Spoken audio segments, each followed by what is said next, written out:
Okay, hi everyone. So just to sum up where we are, right? We're in chapter 6. We're halfway through chapter 6. It's one of the longest chapters in a very, very pivotal chapter in which, through his footnotes, the Nefesh HaChaim goes into quite a lot of side issues that are not needed for the main argument, but begin to show you the picture, which he's always trying to generate. How do we see the full picture?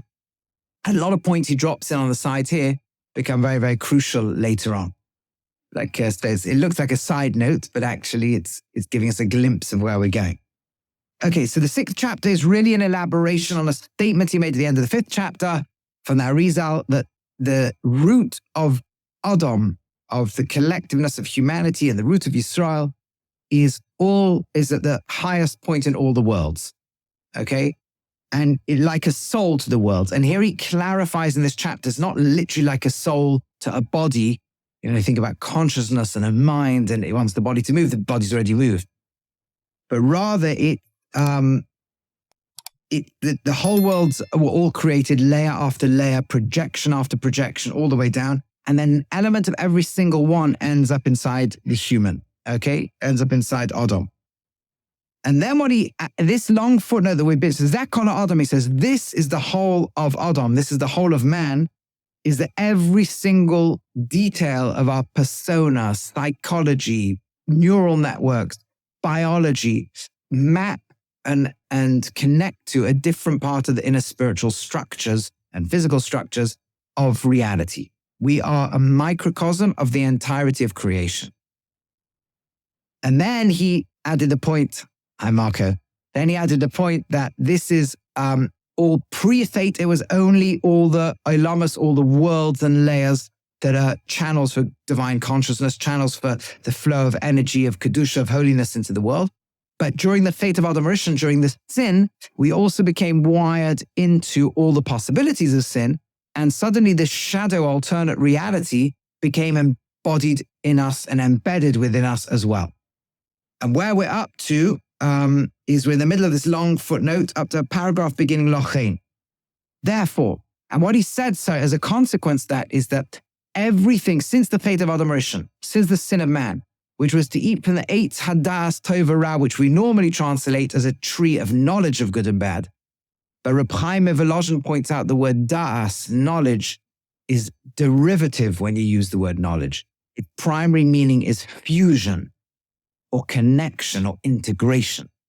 So, and it's used as knowledge because knowledge connects the mind to facts in the world. It fuses them together, it integrates them. And that's why physical relations between man and woman can be called da'as in the Torah.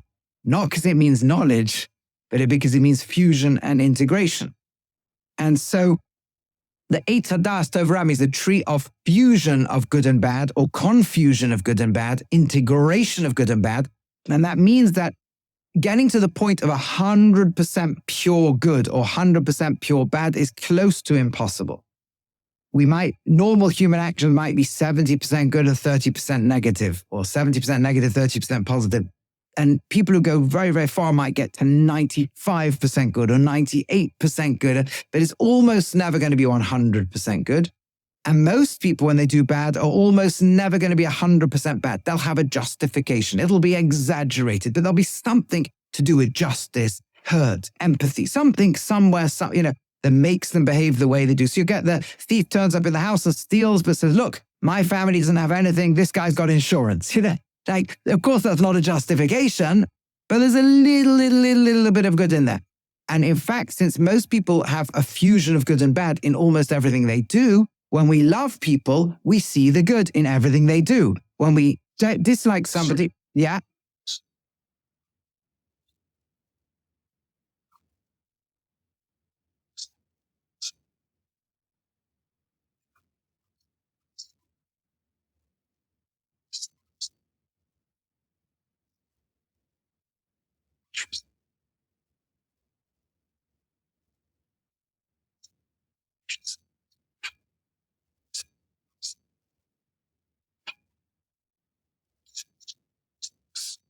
So we all start with nature, nurture, parental habits that we pick up and so on.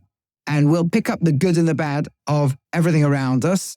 And our brain is wired good and bad. And our Yetzer Tov and Yetzer Hara, and our drives are good, the drives are bad. So that sets up a mix up to begin with. Our natural spiritual programming, it's all mixed up.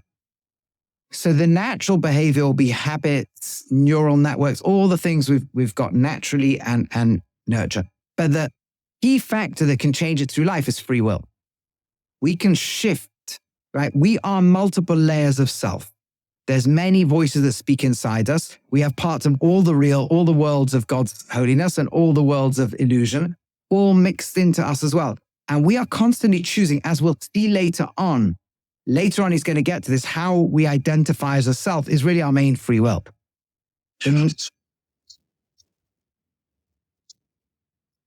Okay.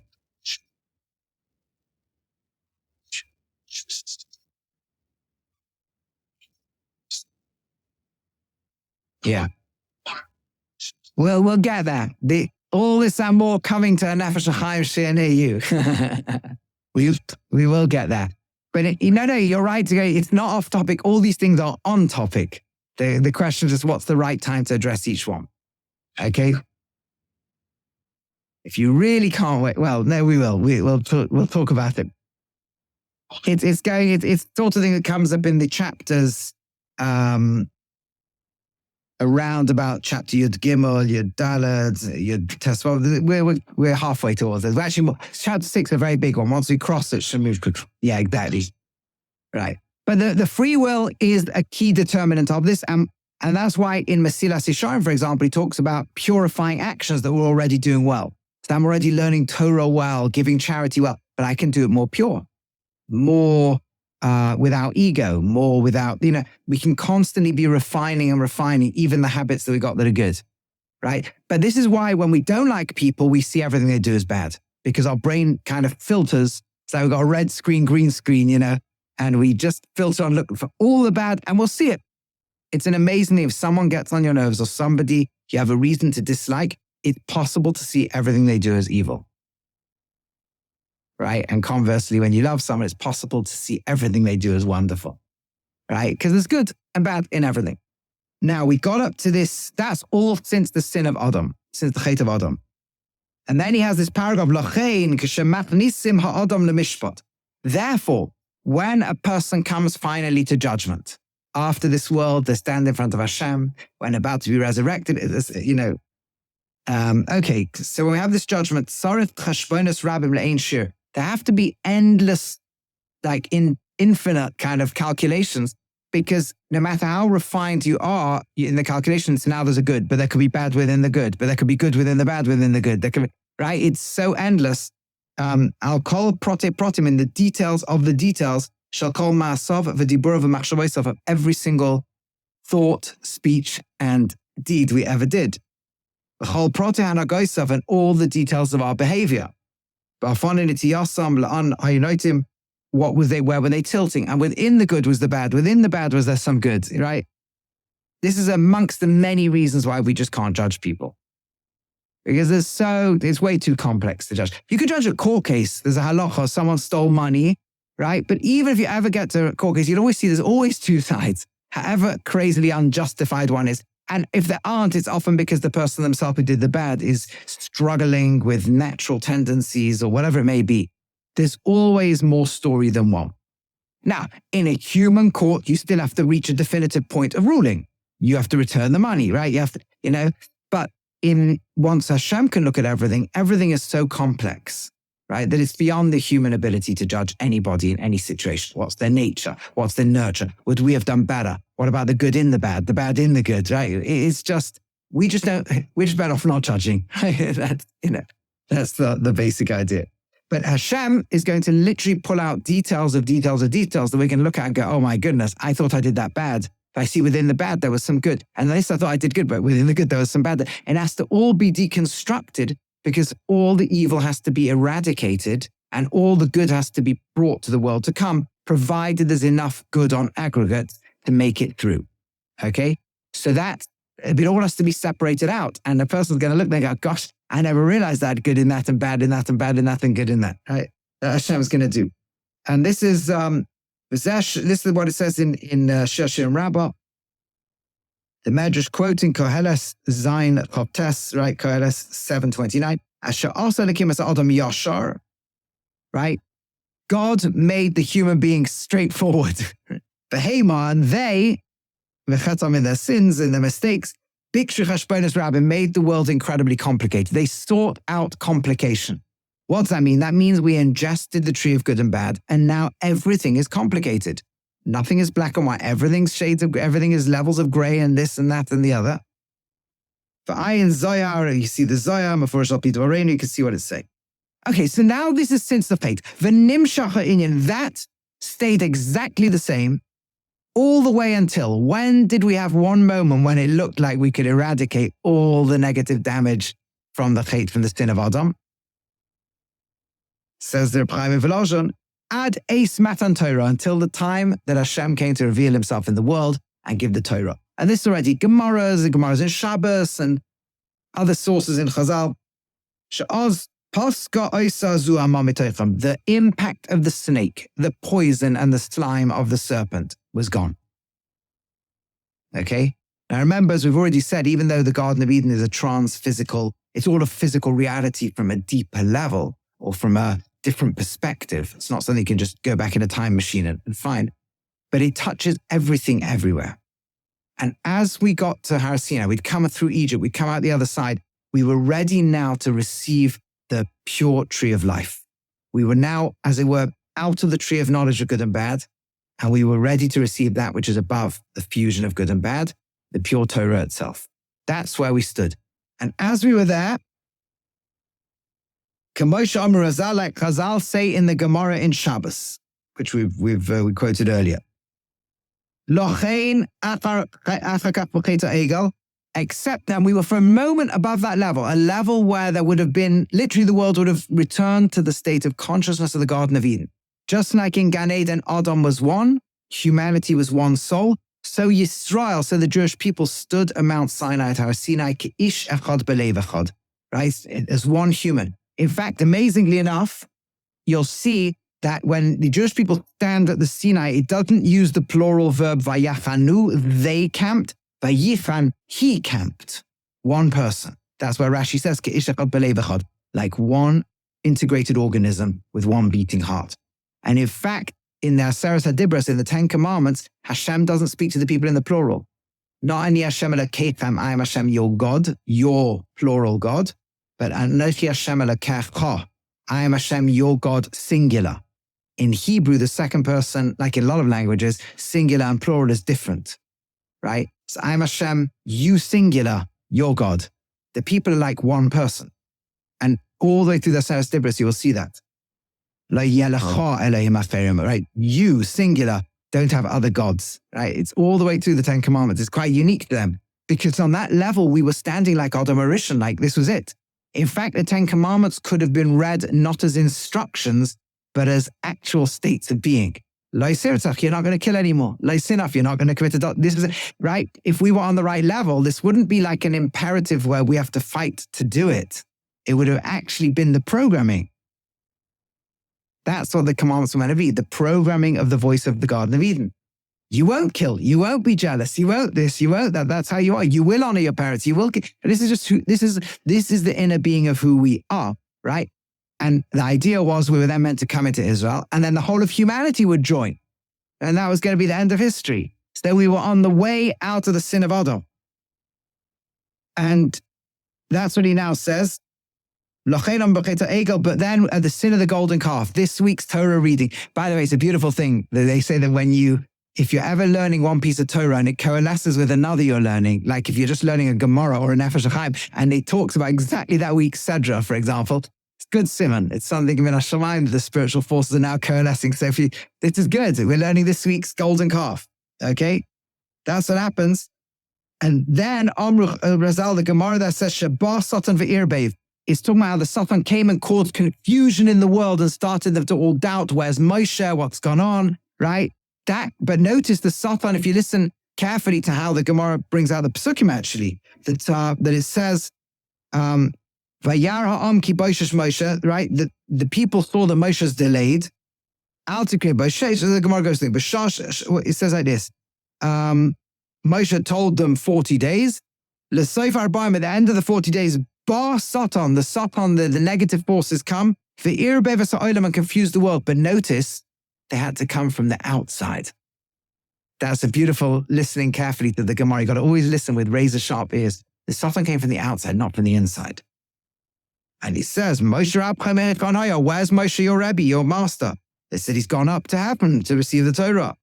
Oh, no. Ba'ushesh, right? As he says, in other words, 6 hours have come and he hasn't come. It's a play on the Hebrew words, etc. At first they don't listen and eventually the Satan persuade them. But you see it's coming from the outside like the snake in the Garden of Eden. For us nowadays, the negative voices speak on the inside.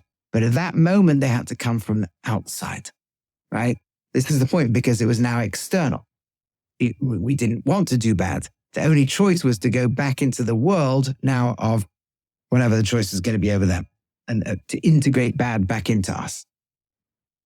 And that's it, Sham Be'irbe. So you see that for a moment we were Basat and Be'irbe, Hainu Shabami Bachutz came externally, Kamoy Be'inyan Afeit Adam Rishon, just like the snake does before the sin of man.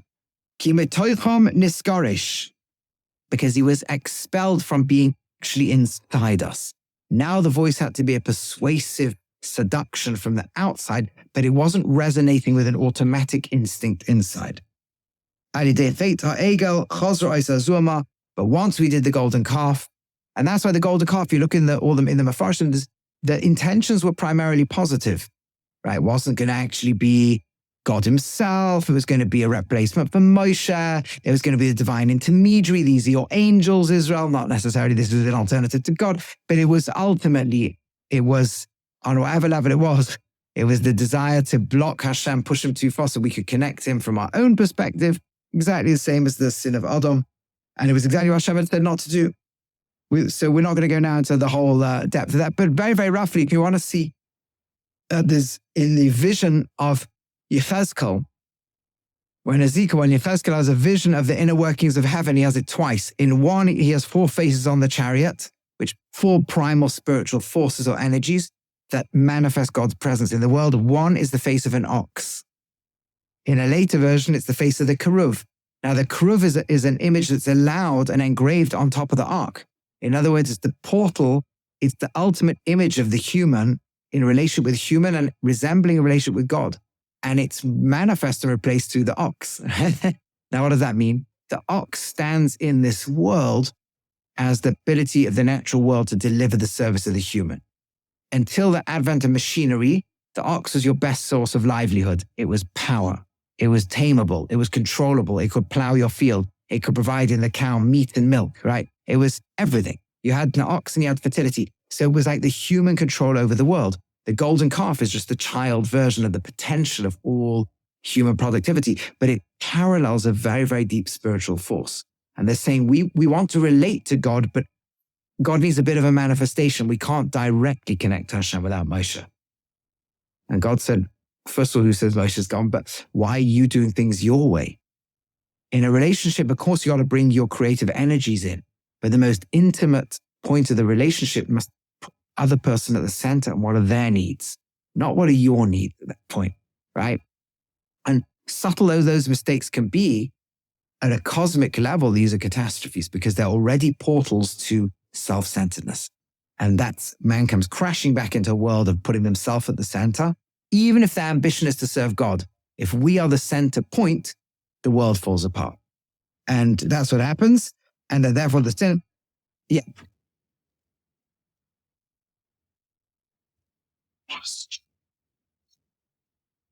It's showing it's showing a relationship between God and man in a sense, because God gives tools within the world that allow man to have control. Totally. That's what you see. You're allowed to build keruvim. It's not like you have no imagery. You only have no imagery that God didn't say to have. Keruvim, these figures that are on top of the golden calf, first appear in the Torah after the sin of man. After the fate of Adam Rishon, the sin in the garden, God says he expelled them and he put the keruvim to guard the way of the tree of life. What are the keruvim? He's going to talk about them in the Nefesh HaChaim, what these keruvim are, right? What exactly? They're the image of the man. They're figurines that look like humanoid, but they're ultimately the human-to-human relationship, but in the bigger picture, the man-God relationship.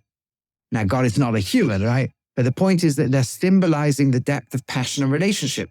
So, and in the inner spiritual place where Yechezkel sees them, in his next vision, one vision he sees the kruv, in an earlier vision he sees the ox, right? So they are things in the physical universe, understood correctly, are parts of our relationship with God. So they're saying, well, what's wrong? We'll construct a mirror of the deep inner workings of heaven, of the will of God himself, right? And we'll connect to it. But relationships aren't about connecting to what you see of the will. They're connecting to the will the way the will wants to be expressed itself. Yeah, these are very, very deep ideas he's showing here. Okay, so let's go a bit further. Time flies. Okay, we've got more time now. We've got till about 10 past. What's our time limit here?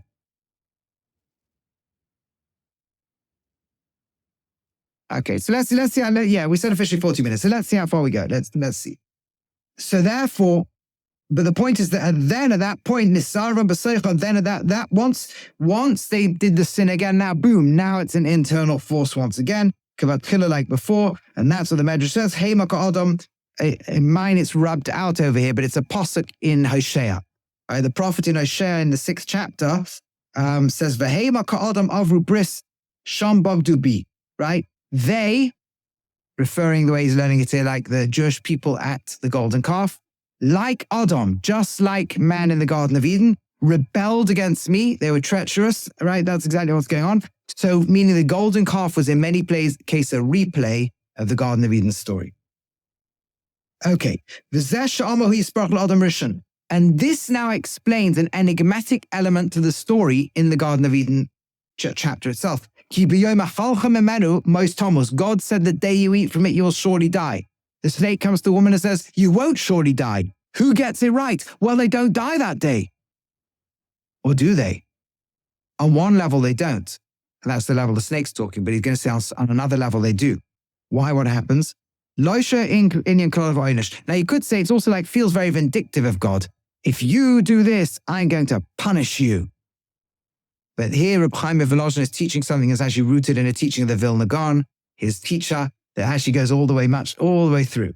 And it was not a curse and a punishment. And in general, what we call curses and punishments are not really curses and punishments in the way that humans curse and punish. Humans provide curses and punishment either out of a vindictive sense of you disobeyed me, let me hurt you, chas v'shalom, or out of a sense of I have no other way to push you to do what I want. God doesn't do that. He's not vindictive, not trying to hurt us. But from the mouth of the good, from the mouth of Hashem, right? We're not going to find bad, right? That's this, by the way, is a pasuk he just quoted. Okay, so in Eicha, what Hashem says. 1 second, let me actually just because this is a very, very important point over here. Yeah. Okay, so what he says over here, the pasuk is in chapter 3, that very long central chapter of Eicha. The pasuk says, right? For the mouth of the above, there won't come out, and different versions say this differently, but so literally you'd read the pasuk as, is it not from the mouth of Hashem that all bad and good comes? But actually what he's saying, Rav Chaim of Volozhin, is there will never be the mixture of good and bad. You can read it not as a question. So the point he's saying is, and what he's then trying to extrapolate over here, is that Hashem does not punish even for the sake of good. What Hashem does with punishment is not the same as what the human does with punishment. This is a really important principle. If you eat from the tree, if you eat from whatever this tree thing is, you will then inject inside you poison, blockage, darkness, negativity, which will be ineradicable in the full biological form of the human. No matter how pure we are, there will always be an animal inside us. We will always have what they call the reptilian brain, which is probably more like the bird brain. We will have the mammalian brain. We'll have a lot of animal. That is not eliminable. There was no tikkun achar. There is no alternative way of eliminating it from us in order to make you a pure vessel of infinite light. unless there is death, disintegration of the body, so that when the body is eventually reconstructed in a new world with a new technologies or whatever it is, can be a vessel for the pure light of God, it can be built differently. But the bodies we have now, after the sin of Adam, the identity of the human is separate from one another. So our identity contains evil. That identity has to be destroyed on some level. Obviously, our self will be there in the future, but identified with the oneness. That's not purely possible in body. The very physical delineation of me, my body is not you, means there's something poisonous that's, and therefore this self-centered thing has to die and has to disintegrate and only eventually can be reconstructed. And that's what I said, the day you eat from it, death becomes a certainty. You're incorporating into you something that will need to die. Not a punishment, it's a simple fact, right? It's a consequence. It's a direct consequence. You're choosing to embrace non-reality. The non-reality has to die. You're choosing to embrace self-centeredness. It will become core, but it won't be the core so that your pure soul can get it there. But the bit you're choosing will have to die. And every single part of you, Adam, is going to become billions of broken pieces. The brokenness that makes them that piece is going to have to die. So the day you eat from it, there's going to be a lot of death. Death will enter the world. You are choosing death. There was a tree of life that's right, and you're choosing the tree of death.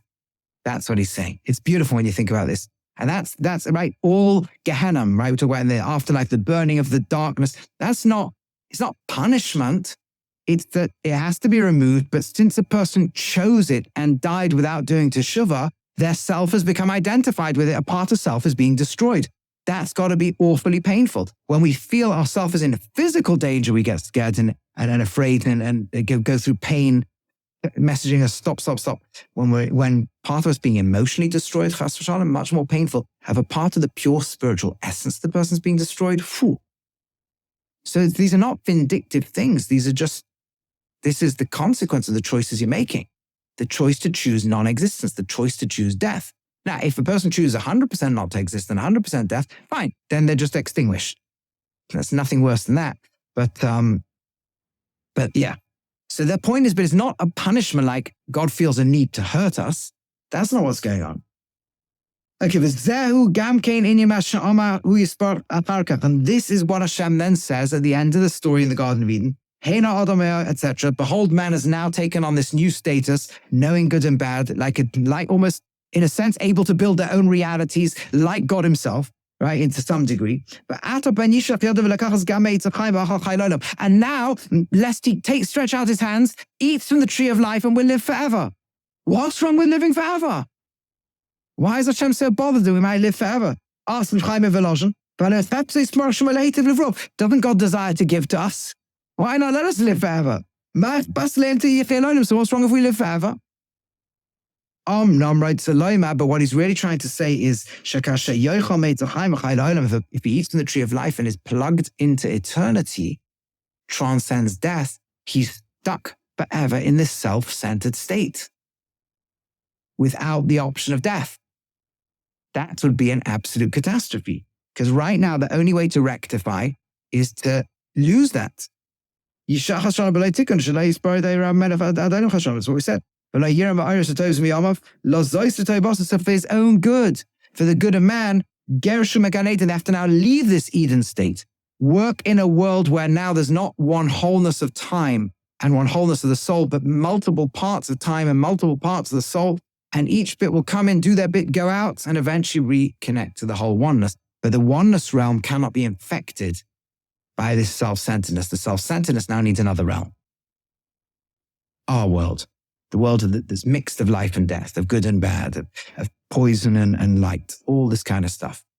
Each of us operates in this world to bring some kind of tikkun rectification and then can be part of the one again. And this is, and this is, and that's the idea that we are for our own good removed from Eden for this world of work. And until the body, we do whatever we do good, then the bad bit dies, and then we're able to use the good to connect forever. This There's a few places in the Gemara, here it quotes Gemara in Shabbos, also Gemara in Baba Basra, that there are 4 who only died because of the poison of the snake. They never did anything wrong in their lives. By the way, amazingly enough, they're not the 4 biggest heroes, right? It's Binyamin, it's Kilev, the son of David, it's Yishai, the father of David, and Amram, father of Moshe. Notice who it's not. It's not Avram, it's not Sarah, it's not Yitzchak, it's not Rivka, it's not Yaakov, Rachel, Leah, Moshe, Aaron. It's none of these people. Not even David HaMelech. Because actually to not do a mistake, to not do anything wrong in life doesn't necessarily mean you've done pure. Like, if you don't take the car out onto the road, it will never get ruined. Now, these are great people who did great things, but the people who did the most great things, you drive around, eventually there's some wear and tear, things go wrong. So it's an important thing to remember that our purpose in the world is not to avoid making mistakes. That's what we've got to do to maintain the vehicle, right? That's what we've got to make sure. We've got to actually drive somewhere. We've got to actually live our destiny. Okay, it's a side point, but it's an important point.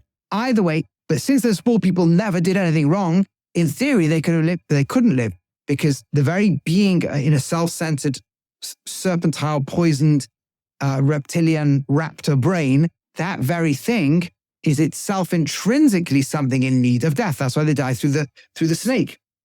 Okay? So, they still have to go through death. Fine.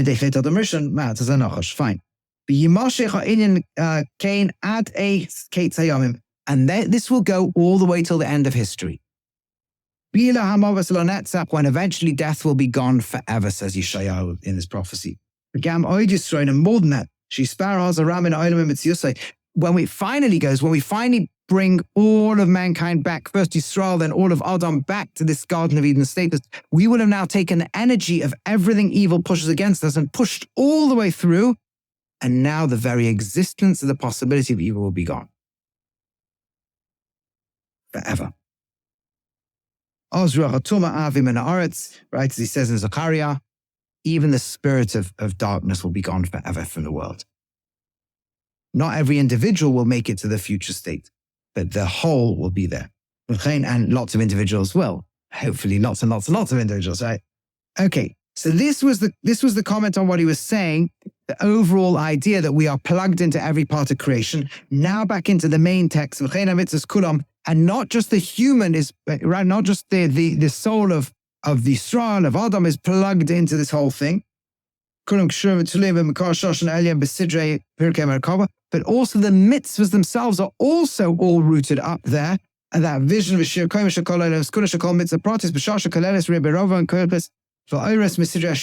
every single mitzvah is plugged into myriads of positions in the spiritual universes that power ours. So we are completely there, and the mitzvahs are completely there. Mitzvahs parallel different organs and aspects of human consciousness. Mitzvahs are plugged into the spiritual world. Every time we operate one, we are switching on universes. You put tefillin on and suddenly all over the place, things are lighting up and flowing in positively. And you give stock or give charity, boom, the whole thing lights up in all sorts of ways, etc., etc. And I quote the Zohar, Zohar, Kal Pekudei Raisa, Misaptam Malka Kadisha. All the mitzvahs in the Torah are unified in the king, in Kadosh Baruch Hu. Minhai Bereishis the Malka, Minhai Begufa. Some connect to the head, as it were, of the image of the divine flow of structure of God's flowing things into the world.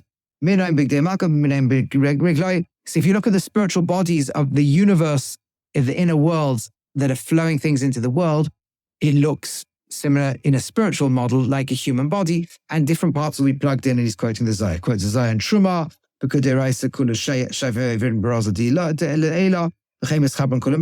same basic point. Okay.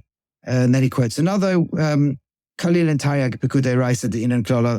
This means that the 613 mitzvahs of the Torah are all Kol Razin, they've got all the secrets, the Ilan V'Tatayin of the upper and lower worlds.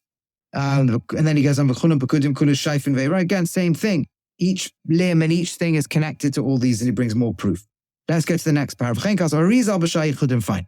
So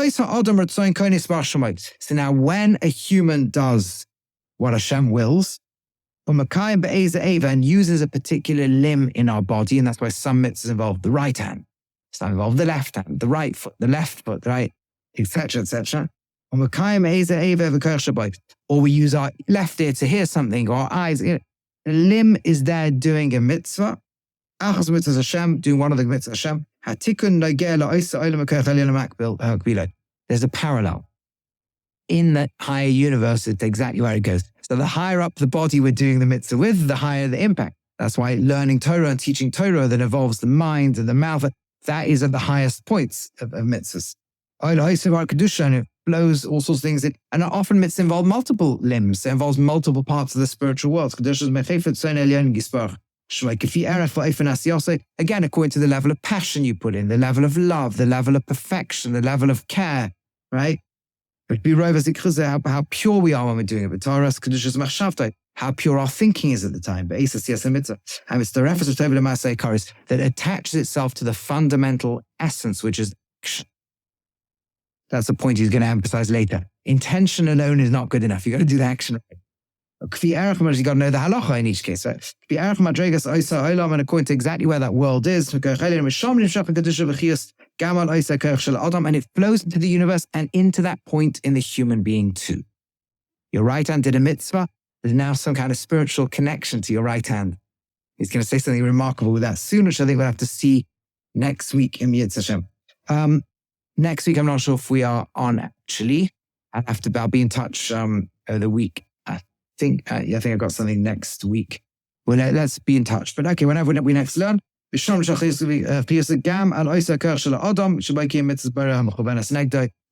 exactly that point that we just said. Okay, fantastic. And we're going to get from here to a wonderful chiddush of what happens when we do a mitzvah. Exactly what happens. He's going to have now a whole footnote going through, and just it's amazing because once you do this, every mitzvah you ever do, ever after, has a whole different feel to it. Okay, any questions? Pleasure. Okay, if there's no questions, good. We'll see you. A pleasure, everyone.